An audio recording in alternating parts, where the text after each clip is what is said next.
दोस्तों आज की इस वीडियो में हम जानने वाले हैं कि हम किस तरीके से एक्सिस बैंक में अपना एक zero balance saving account open कर सकते हैं। अगर आप एक ऐसा सेविंग अकाउंट ओपन करना चाहते हैं जिसमें आपको डेबिट कार्ड, चेकबुक और पासबुक की फैसिलिटी बिल्कुल फ्री ऑफ कॉस्ट प्रोवाइड कर दी जाए और साथ ही में एक जीरो बैलेंस अकाउंट आपका ओपन हो जाए, तो आप एक्सिस बैंक का सेविंग अकाउंट ओपन कर सकते हैं। इस सेविंग अकाउंट में आपको डेबिट कार्ड, चेकबुक, पासबुक और साथ ही में वर्चुअल डेबिट कार्ड बिल्कुल फ्री ऑफ कॉस्ट प्रोवाइड किया जाता है। साथ ही में इस अकाउंट में आप एनईएफटी, आरटीजीएस, आईएमपीएस जैसी फैसिलिटीज भी यूज कर सकते हैं और इसके अलावा मोबाइल बैंकिंग एप्लीकेशन में लॉग इन करके वहां से भी फंड ट्रांसफर करना इजिली आप स्टार्ट कर पाएंगे। तो फटाफट से जानते हैं कि हम किस तरीके से एक्सिस बैंक में अपना एक सेविंग अकाउंट ओपन कर सकते हैं। तो चलिए वीडियो को स्टार्ट कर लेते हैं। एक्सिस बैंक में अपना अकाउंट ओपन करने का लिंक आपको वीडियो के डिस्क्रिप्शन में मिल जाएगा। आप लिंक पर क्लिक करेंगे तो आप डायरेक्ट ही इस पेज पे रिडायरेक्ट कर दिए जाएंगे। वहां पर आपको कुछ इस तरीके का इंटरफेस देखने के लिए मिल जाएगा। सबसे पहले यहाँ पर आपसे आपके लोकेशन, कैमरा की परमिशन मांगी जाती है और साथ ही में बताया जाता है कि आपको अपना पैन कार्ड अपने पास रखना है।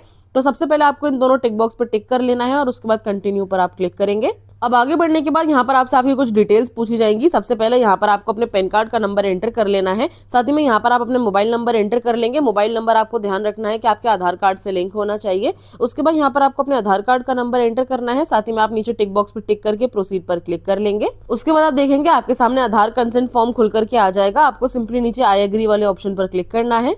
उसके बाद आपके दिए हुए मोबाइल नंबर पर एक ओटीपी कोड भेजा जाएगा। वो ओटीपी आप यहाँ पर फिल कर लेंगे और ओटीपी फिल करने के बाद नीचे कंफर्म ओटीपी पर क्लिक करेंगे। आपकी जो डिटेल्स है वो यहाँ पे वेरीफाई की जाएंगी। आपको कुछ सेकंड्स का वेट करना है। उसके बाद आप देखेंगे आपकी जो ई-केवाईसी है वो सक्सेसफुली सबमिट हो चुकी है। अब आप कुछ सेकंड्स का वेट करेंगे, आपको नेक्स्ट पेज पे रिडायरेक्ट किया जाएगा। उसके बाद आप देखेंगे यहाँ पर आपसे बोला जाता है कि आपको लोकेशन ऑन करनी है अपने फोन की। तो आप अपने फोन की लोकेशन ऑन करेंगे, यहाँ नीचे कंटिन्यू वाले ऑप्शन पर क्लिक कर लेंगे। उसके बाद आपके मोबाइल फोन की लोकेशन ऑन हो जाएगी। यहाँ पर आप देख सकते हैं आपको अपना नाम, आपका मोबाइल नंबर, आपका जेंडर, आपका डेट ऑफ बर्थ देखने के लिए मिलेगा। साथ ही में आपका फोटोग्राफ आपको यहाँ देखने के लिए मिल जाता है। मोबाइल नंबर आपका यहाँ पे वेरीफाई कर लिया गया है। अब सिंपली आपको यहाँ पर अपनी ईमेल आईडी एंटर कर लेनी है। ईमेल आईडी आप वही एंटर करेंगे जो आप रेगुलर बेसिस पे यूज करते हैं, ताकि आपके बैंक अकाउंट की स्टेटमेंट और अकाउंट की डिटेल्स आपको ईमेल आईडी पर भेजी जा सके। ये डिटेल्स फिल करने के बाद नीचे आप वेरीफाई वाले ऑप्शन पर यहाँ क्लिक कर लेंगे। उसके बाद आपकी ईमेल आईडी वेरीफाई करने के लिए आपकी ईमेल आईडी पर एक ओटीपी कोड भेजा जाएगा। वो ओटीपी आप यहाँ पर फिल करेंगे और ओटीपी फिल करने के बाद कंफर्म ओटीपी पर क्लिक करेंगे। उसके बाद आप देखेंगे आपकी जो जीमेल आईडी है वो भी यहाँ पे वेरीफाई कर ली जाएगी। अब यहाँ पर आपसे आपका मैरिटल स्टेटस पूछा जाता है, आप सिंगल हैं या फिर मैरिड है, वो आप यहाँ पे सेलेक्ट कर लेंगे। पेज को स्क्रॉल डाउन करेंगे तो यहाँ पर आप देखेंगे आपसे आपकी एजुकेशन क्वालिफिकेशन पूछी जाएगी, यानी कि आपने कितनी पढ़ाई करी हुई है। अगर आप 10th-12th पास है तो वो सेलेक्ट कर सकते हैं। ग्रेजुएट है, पोस्ट ग्रेजुएट है, आप अपने अकॉर्डिंग सेलेक्ट कर लेंगे। जैसे कि मैंने यहाँ पे ग्रेजुएशन करी हुई है, यानी अपना कॉलेज कंप्लीट किया है, तो मैंने ग्रेजुएट सेलेक्ट कर लिया है। ऑक्यूपेशन टाइप में आपको बताना है कि आप किस तरीके का काम करते हैं। आप जॉब करते हैं तो सैलरीड सेलेक्ट करेंगे, बिजनेस करते हैं तो सेल्फ एम्प्लॉयड सेलेक्ट कर लेंगे। अगर आप हाउसवाइफ, रिटायर्ड पर्सन है, स्टूडेंट है तो वो भी आप सेलेक्ट कर सकते हैं। सोर्स ऑफ फंड में आपको बताना है कि आपको किस तरीके से इनकम आती है। अब यहाँ पर आपको एक बात का ध्यान देना है, अगर आप सैलरीड है, जॉब करते हैं तो सैलरी सेलेक्ट करेंगे, बिजनेस करते हैं तो बिजनेस सेलेक्ट कर लेंगे। लेकिन अगर आप हाउसवाइफ है, स्टूडेंट है, रिटायर्ड पर्सन है तो यहाँ पर आप investment income, dependent income, family income, इस तरीके के ऑप्शन सेलेक्ट कर सकते हैं।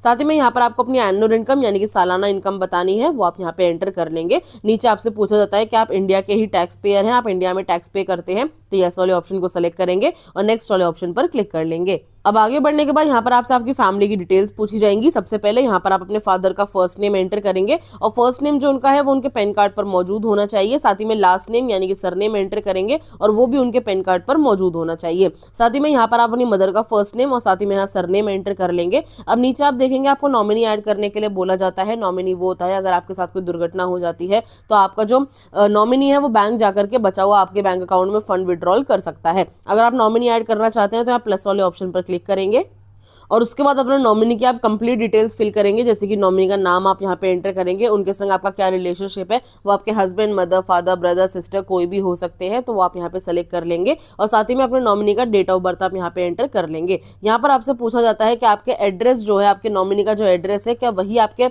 आधार कार्ड वाला जो एड्रेस है वही आपके नॉमिनी का एड्रेस है। अगर वो आपके आधार कार्ड वाले एड्रेस पर ही रहता है तो येस वाले ऑप्शन को आप सेलेक्ट कर लेंगे। अगर वो आपके आधार कार्ड वाले एड्रेस पर नहीं रहता तो नो वाले ऑप्शन को आप सेलेक्ट करेंगे और उसका कंप्लीट एड्रेस, अपने नॉमिनी का कंप्लीट एड्रेस आप फिल कर लेंगे। अब जैसे कि मैं यहाँ पे नॉमिनी ऐड नहीं करने वाली हूँ तो मैं डिलीट वाले ऑप्शन पर क्लिक कर दूंगी। बाकी मैंने आपको बता दिया है कि आप किस तरीके से नॉमिनी ऐड कर सकते हैं। मुझसे यहाँ पे पूछा जा रहा है क्या मैं नॉमिनी रिमूव करना चाहती हूँ, तो मैं आई एग्री वाले ऑप्शन पर क्लिक करूंगी और उसके बाद आप देखेंगे आपको यहाँ नीचे नेक्स्ट का ऑप्शन मिल जाएगा, इस पर आपको क्लिक कर लेना है। यहाँ पे मुझसे दोबारा पूछा जा रहा है, नॉमिनी डिक्लेरेशन फॉर्म खुल के मेरे सामने आया है कि मैं नॉमिनी ऐड नहीं करना चाह रही हूँ, तो मैं यहाँ पर सेलेक्ट कर लूंगी ये पहला वाला option, I wish to nominate letter, यानी कि मैं बाद में नॉमिनी ऐड करना चाहती हूँ। तो मैं इस ऑप्शन को सेलेक्ट करूंगी और आई एग्री वाले ऑप्शन पर क्लिक करूंगी। अब आगे बढ़ने के बाद आप देखेंगे यहाँ पर आपको अपना परमानेंट एड्रेस देखने के लिए मिल जाएगा। अब परमानेंट एड्रेस वो होता है जो आपके आधार कार्ड पर मौजूद होता है, तो आपके आधार कार्ड का एड्रेस आप यहाँ पे देख सकते हैं। यहाँ पर आपसे पूछा जाता है क्या यही आपका कम्युनिकेशन एड्रेस है, यानी कि आप अपने आधार कार्ड वाले एड्रेस पर ही रहते हैं और उसी एड्रेस पर अपना डेबिट कार्ड, चेकबुक, पासबुक मंगवाना चाहते हैं। अगर आप उसी एड्रेस पर रहते हैं तो यस वाले ऑप्शन को सेलेक्ट करेंगे, लेकिन अगर आप अपने आधार कार्ड वाले एड्रेस पर नहीं रहते, कहीं और रहते हैं, तो नो वाले ऑप्शन को सेलेक्ट करके अपना कम्युनिकेशन एड्रेस फिल कर लेंगे। जैसे कि मैंने नो वाले ऑप्शन पर क्लिक किया है तो यहाँ पर आप देख सकते हैं कम्युनिकेशन एड्रेस फिल करने के लिए आएगा मेरे पास। यहाँ पे हम पिन कोड एंटर करेंगे, बिल्डिंग का नाम, फ्लैट नंबर वगैरह यहाँ एंटर करेंगे, एरिया, सेक्टर जो भी है वो यहाँ एंटर करेंगे। अगर कोई लैंडमार्क है तो लैंडमार्क एंटर कर सकते हैं, सिटी आप यहाँ पे एंटर कर लेंगे। कम्युनिकेशन रेसिडेंस टाइप में आपको ये सेलेक्ट करना है कि आपका अपना घर है, आप रेंटेड घर में रहते हैं, रेंटेड अपार्टमेंट में रहते हैं, या फिर आप पीजी हॉस्टल में रहते हैं, वो सारी चीजें आपको यहाँ पे सेलेक्ट कर लेनी है। जैसे कि मैं अपने आधार कार्ड वाले एड्रेस के साथ ही जाने वाली हूँ, तो मैंने यस वाले ऑप्शन को सेलेक्ट किया है, और जिस घर में मैं रहती हूँ वो मेरा अपना घर है, तो मैंने यहाँ पे ओन सेलेक्ट किया हुआ है। उसके बाद आप देखेंगे आपके एड्रेस के हिसाब से, आपके एड्रेस के आसपास जो भी एक्सिस बैंक की ब्रांच होंगी वो यहाँ पर आपको देखने के लिए मिल जाएंगी, और यहाँ पर आपको एक ब्रांच अलॉट कर दी जाती है। अगर आपको लगता है कि ये ब्रांच आपके घर से दूर है और उसके अलावा कोई और ब्रांच है जो आपको ज्यादा पास पड़ेगी आपके घर से, तो चेंज ब्रांच वाले ऑप्शन पर क्लिक करके आप ब्रांच चेंज कर सकते हैं, और आपके ब्रांच का एड्रेस भी आपको यहाँ पे देखने के लिए मिल जाएगा। ये सारी डिटेल्स आप एक बार खुद चेक कर लेंगे और उसके बाद नीचे टिक बॉक्स पर टिक करेंगे और नेक्स्ट वाले ऑप्शन पर क्लिक कर लेंगे। आगे बढ़ने के बाद आप देखेंगे यहाँ पर आपको डिटेल्स रिव्यू करने के लिए बोला जाएगा। अभी तक आपने जितनी भी डिटेल्स फिल करी है वो आप यहाँ पे चेक कर सकते हैं। एक बार आप कंप्लीटली चेक कर लेंगे। अगर आप कुछ एडिट करना चाहते हैं तो नीचे एडिट वाले ऑप्शन पर क्लिक करके एडिट कर सकते हैं, अदरवाइज नीचे आपको डन वाले ऑप्शन पर क्लिक कर लेना है।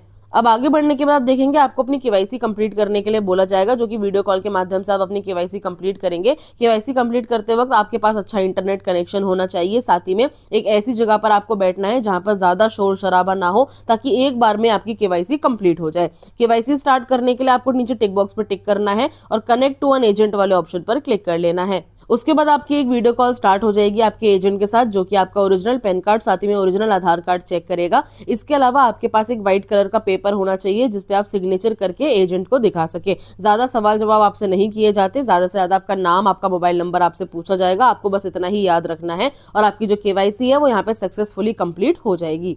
केवाईसी कंप्लीट होने के बाद आपको प्ले स्टोर पर आना है और प्ले स्टोर पर आपको इस एप्लीकेशन को डाउनलोड कर लेना है, एक्सिस मोबाइल। ये आपका मोबाइल बैंकिंग एप्लीकेशन है। इस एप्लीकेशन को आप डाउनलोड कर लेंगे। डाउनलोड करने के बाद ओपन करेंगे अपने मोबाइल नंबर से या फिर आपके अकाउंट की डिटेल्स जो आपको ईमेल आईडी पर भेज दी जाएंगी। ये था पूरा प्रोसेस एक्सिस बैंक में अपना zero balance saving account open करने का।